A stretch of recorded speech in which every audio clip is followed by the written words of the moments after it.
வணக்கம். இன்னைக்கு நாம ஒரு சாதாரண எழுத்தாளரை பத்தி பேச போறதில்ல.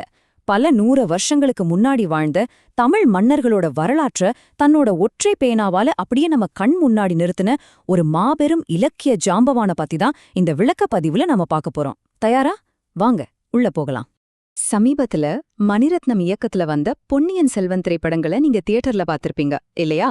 வந்தியத்தேவன், குந்தவை, நந்தினி இப்படி எல்லா கதாபாத்திரங்களும் நம்மளை எவ்வளவு கட்டி போட்டுச்சு. ஆனா இந்த பிரம்மாண்டமான உலகத்தை முதல்ல தன் கற்பனையில செதுக்குன அந்த அந்த மாஸ்டர் மைண்ட் யாருன்னு உங்களுக்கு தெரியுமா? இந்த மாபெரும் படைப்பாளி வேற யாரும் இல்லை, அவர்தான் ராமசாமி கிருஷ்ணமூர்த்தி. அவர் ஏன் கல்கி அப்படிங்கிற ஒரு வலிமையான புனைப்பெயரை தனக்கு தேர்ந்தெடுத்தார் தெரியுமா? அதுக்கு பின்னாடி ஒரு மிகப்பெரிய காரணமே இருக்கு. கல்கி அப்படிங்கிறது விஷ்ணுவோட கடைசி அவதாரம். எழுத்து மூலமா சமூகத்துல இருக்கிற தீமைகளையும் பிற்போக்கான எண்ணங்களையும் அழிக்கணும் அப்படிங்கறதா அவரோட முக்கிய நோக்கமா இருந்துச்சு. அதனாலதான் அந்த பேரையே அவர் வச்சுக்கிட்டார். அவருக்கு இலக்கியங்கிறது வெறும் பொழுதுபோக்கோ டைம் பாஸோ கிடையாது, தர்மத்தை நிலைநாட்டுற ஒரு கூர்மையான ஆயுதம். இவரோட வாழ்க்கையில இன்னொரு சுவாரஸ்யமான பக்கமும் இருக்கு. ஒரு பக்கம் பாத்தீங்கன்னா காவியங்களை எழுதின ரொமான்டிக் நாவலாசிரியர். ஆனா இன்னொரு பக்கம் இந்திய சுதந்திர போராட்டத்துக்காக தன்னை முழுமையா அர்ப்பணிச்சுக்கிட்ட ஒரு தீவிரமான அரசியல் போராளி. இதை கேட்கவே கொஞ்சம் ஆச்சரியமா இருக்குல்ல? அவரோட பயணத்தை சுருக்கமா சொல்லணும்னா 1899 புதமங்கலத்துல பிறந்த அவர் 1921 காந்தியடிகள் நடத்தின ஒத்துழையாமை இயக்கத்துக்காக தாம் பள்ளி படிப்பையே பாதியில விட்டார். அது மட்டும் இல்லாம சுதந்திர போராட்டத்துல கலந்துகிட்டு 1931 6 மாசம் ஜெயிலுக்கும் போயிருக்காரு. அப்புறம் 1941 தாம் பேரிலேயே கல்கி பத்திரிகையை ஆரம்பிச்சு 1954 அவர் மறையிற வரைக்கும் ஓயாம உழைச்சார். அவர் நாவல்ல வர்ற ஹீரோக்களோட வீரம் நிஜத்துல அவர் வாழ்க்கையில இருந்தே வந்திருக்கு. அடுத்து அவரோட பிரம்மாண்டமான வரலாற்று காவியங்களை பத்தி பாப்போம். நீங்க அவர் கதைகளை படிக்கும்போது அவர் அடிக்கடி நேயர்களே அப்படின்னு நம்மள நேரடியா அழைப்பார். அது எப்படி இருக்கும்னா 1000 வருஷங்களுக்கு முந்தைய உலகத்துக்கு அவர் நம்ம கைய பிடிச்சு கூட்டிட்டு போற மாதிரி ஒரு ஃபீல் கொடுக்கும்.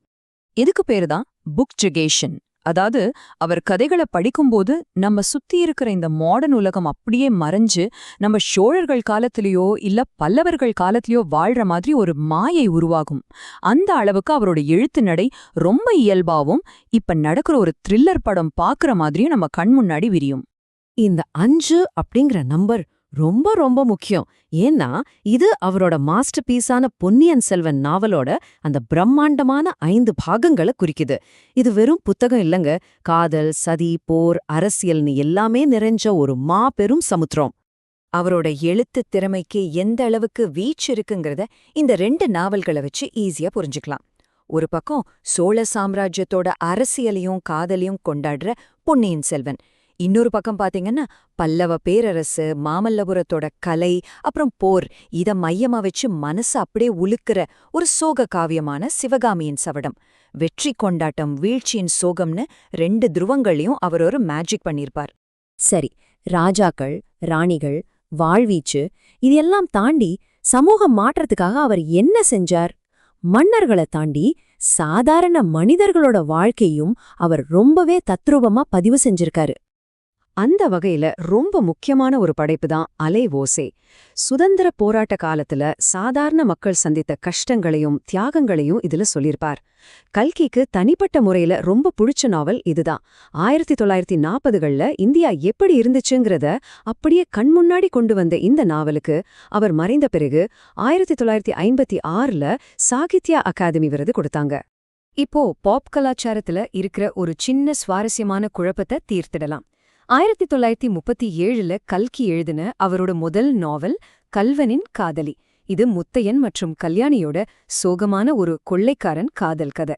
ஆனா 2006 எஸ்.ஜி. சூர்யா நடிப்புல இதே பேர்ல ஒரு படம் வந்துச்சுல்ல, அந்த படம் கல்கியோட டைட்டில மட்டும்தான் கடனா வாங்குச்சு. மத்தபடி கதைய முற்றிலுமா மாத்தி ஒரு மாடர்ன் ரொமான்டிக் காமெடி படமா எடுத்துட்டாங்க. இந்த அற்புதமான எழுத்தாளரோட ஒரு அழியாத தமிழ் மரபை பத்தி இவ்ளோ நேரம் பார்த்தோம். சரி, இப்போ உங்களுக்கும் அவரோட புத்தகங்களை படிக்கணும்னு ஆர்வம் வந்திருக்கோம்ல? எங்க இருந்து ஆரம்பிக்கலாம்னு ஒரு சின்ன வழிகாட்டி தரேன், கேட்டுக்கோங்க.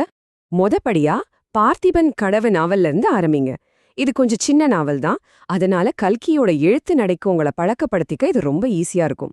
இத முடிச்சதும் நேரா அந்த பிரம்மாண்டமான பொன்னியின் செல்வன் உலகத்துக்குள்ள குதிச்சிடுங்க. அதுக்கப்புறம் ஆழமான உணர்வுகளை தரும் சிவகாமியின் சபதம், கடைசியா அவரோட சமூக பார்வையை உணர்த்தும் அலையோசை. இந்த ஆர்டர்ல படிச்சீங்கன்னா அது ஒரு சூப்பரான அனுபவமா இருக்கும். நாம இப்போ இந்த விளக்க பதிவோட முடிவுக்கு வந்துட்டோம். கடைசியா உங்களை யோசிக்க வைக்கிற மாதிரி ஒரு கேள்வி. மாபெரும் சாம்ராஜ்யங்கள் கூட காலப்போக்குல அழிஞ்சு மண்ணோடு மண்ணா போயிடலாம். ஆனா கதைகள் எப்பவும் சாகாது. அப்போ நீங்க இந்த உலகத்துக்கு விட்டு செல்ல போற மரபு என்ன? கல்கியோட எழுத்துக்கள் பல தலைமுறைகளை தாண்டியும் எப்படி நிலைச்சு நிக்குதுன்னு நினைச்சு பாருங்க. இது உங்களுக்கான ஒரு கேள்வியாவும் இருக்கட்டும். தொடர்ந்து படிங்க. இதே மாதிரி இன்னொரு சுவாரஸ்யமான பதிவோட உங்களை சந்திக்கிறேன்.